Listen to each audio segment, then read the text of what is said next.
సిరిది అప్పలరాజు నిన్న మీడియాతో మాట్లాడుతూ ఒక పిచ్చి మంత్రి ఇష్టం వచ్చినట్టు రెడ్ బుక్ పరిపాలన చేస్తున్నాడు అది ఇది అని మాట్లాడుతూ. అప్పలరాజు లాంటి వాళ్ళు గతంలో కూడా చూసాం. ఆయన మంత్రిగా ఉన్నప్పుడు నోటికి ఏది వస్తే అది మాటలు, బూతు మాటలు తప్ప వాళ్ళకి ఏం రావు.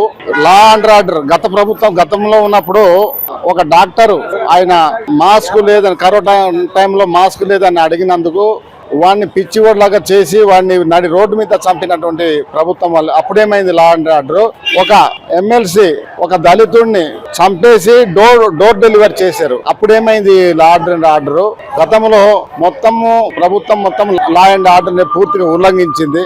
కానీ ఇప్పుడు కూటమి ప్రభుత్వము చాలా ఎవరైతే తప్పు చేసి ఉన్నారో వాళ్ళని చట్టపరంగా శిక్షిస్తున్నారు తప్ప మరొకటి కాదు. సార్, ఇప్పుడు జగన్మోహన్ రెడ్డి ఒక మాట అంటే రప్ప అని ఆయన మాట్లాడుతూ దాన్ని సినిమాలో డైలాగులు అంటం తప్పేముంది, అది ఇది అంటే రాజకీయాలు అలాంటివి కరెక్ట్ అంటారు? అసలు జగన్మోహన్ రెడ్డి లాంటి స్థాయి కలిగినటువంటి వ్యక్తులు రఫా అని మాట్లాడడం, వాళ్ళ వెనకాల ఉన్నటువంటి అనుచరులు రఫా చంపాలి అని అదే మాట్లాడడం, అది దేనికి సంకేతం?